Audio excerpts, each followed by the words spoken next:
Ladies and gentlemen, today I am brought in part by my good friend Brad, aka Chill Fly Elite. If you don't know, he's another Raid Shadow Legends content creator. I'm sure you do, because we do collabs all the time. How are you doing, Brad?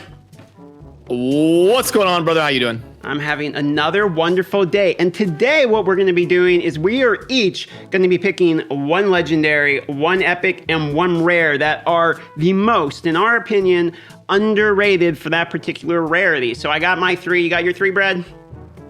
Ready to roll. All right, man, why don't you start right off the bat with your rare. What is your most underrated rare and why? And I'll pull it up on the screen for us here. Well, I don't know about most underrated, but one that I want to talk about in the context of this. We'll go to Undead Hordes. Okay, Undead. And we'll go right to the middle to support Force Affinity Grinner. Ooh, Yep, scroll down. Grinner. Right in the middle. Okay, I like this pick. All right. I like Grinner because he's a rare that has revive, and then he'll also place a shield, and it's pretty reasonable on a 4-turn cooldown. The A1's going to help you early game be able to crank out more damage. A lot of times early game players are using lifesteal, so your champions in lifesteal will steal more, heal more when they've got that big increased attack buff on all allies, and it's on the A1. Then we've also got an A2 that we can book to a 3-turn cooldown that is an AoE that removes a random buff, which is super strong. Good, for a rare champion. So yeah, I think he is a not necessarily the best rare in the game or anything, but just kind of an undersold, underappreciated, kind of good early game option for lots of players. Sure, absolutely. I mean, that's a pretty good one. I didn't realize that he had both, because I knew about the revive from my free to play when I was like, okay, a reviver might be good to cheese, but I didn't even realize he removes the buffs. That's pretty good too. On top of that, and you're right, he's got 50% increased attack on the basic. All right, well, now I feel like mine maybe is not as good, but you know what? All right, I got to show mine regardless, and it is a Dark Elf rare, all right? Go down, and it's Retainer. He's a void rare, granted, but he is a rare, and Retainer, I have lost to this guy so many times on my free-to-play in Arena that I had to pick him as the rare for almost that reason entirely, and I'll show you why. So the basic attack, he does the lame version of decreased defense. That's not why we like him, okay? His A3, though, decreases the target's turn meter by 50%. If it's fully depleted, places sleep debuff on 1 turn. That is basically Tayro's A3, right? Decreased turn meter at a certain point, you get slept, stunned, etc.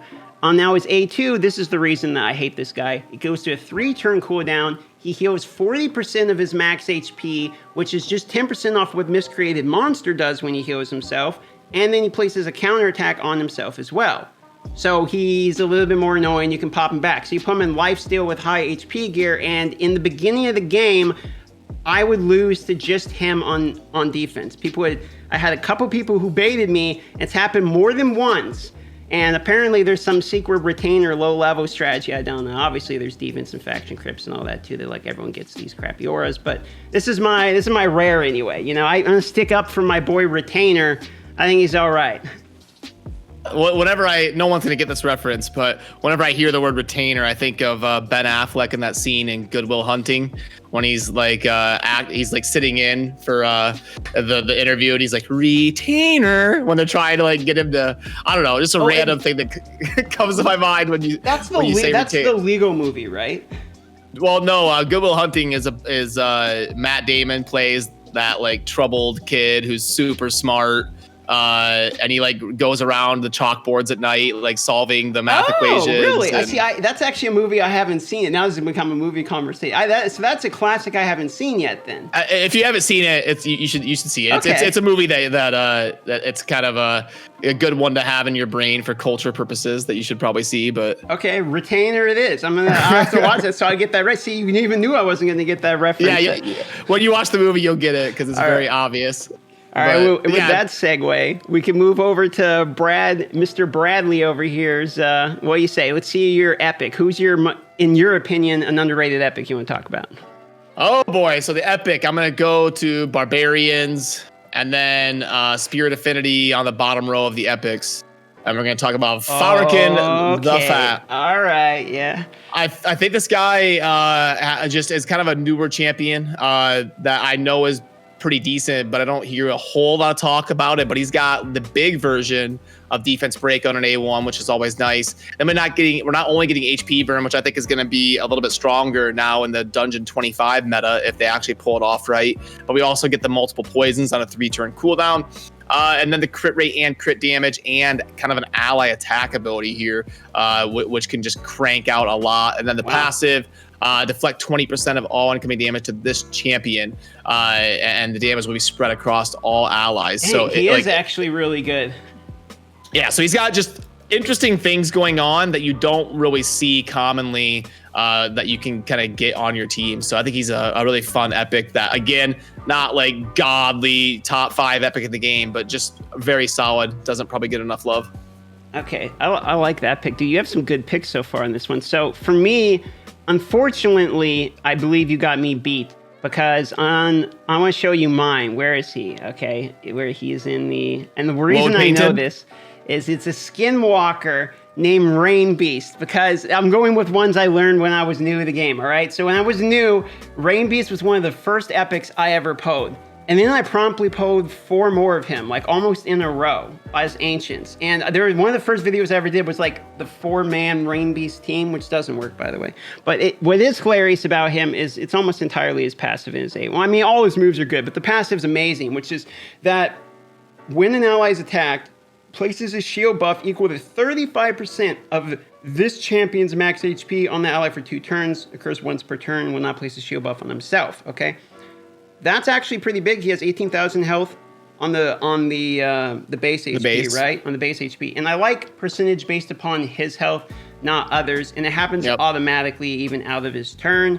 So, and one thing it does do is it triggers before bombs. So like if a bomb goes off, one bomb goes off and hits, and this is what's saving me on the faction wars when I had to go through the bomb level, is it will trigger the shield after the first bomb goes, and then the other bombs will go afterwards. So that's kind of a cool thing too. I liked about that. Yeah. Then the A1, go ahead. He actually got nerfed because he was too like brutal for new players. Rainbeast was in the arena in the early game, just dominating bronze and silver, and players were raging on Reddit every day, and they finally kind of nerfed him a little bit. But yeah, sorry, go ahead. No, I mean that's true. I was part of the people raging against it when I was leading. I'm sure I was also part of the problem because I had a 4 Rainbeast team at one time. And it was kind of because of the basic attack, right? Which is continual heal buffs on himself. I mean, the older legacy characters like this one's here, you know, their kits aren't as overloaded as like some of the newer guys, right? I mean, before, just having continuous heal on your basic would count, you know, if someone attacked you and you have retaliation gear on, so you counterattack, or you have the mastery or whatever, that was enough to like lock out people entirely, just not able to do enough damage. And then he straight up revives people with full HP if he kills someone with his ATU. So he's just kind of really tanky support character, really. Yeah. Decent defense, decent HP. And yeah. That's my epic, baby, because he's honest to God, walk me through the higher tiers of faction wars so far that I would not be able to do without him. And skinwalkers don't really have very many revives. So that's kind of where I'm at with him anyway. That's my epic. So that brings us to the legendary moment. So now I got to ask you, my friend, who is your legendary that you are picking? Gonna go under Ogre and Tribes up top, and we're gonna talk about Ignatius. Okay, I like this pick. I like this one. This is one of my most wanted videos. Again, I think the way the game is going to be heading with Dungeon 25s and Doom Tower, he's just so good. He pairs with Torment amazingly. He's got CC on the A1. He scales with defense. He's almost got 19k base HP despite scaling with defense.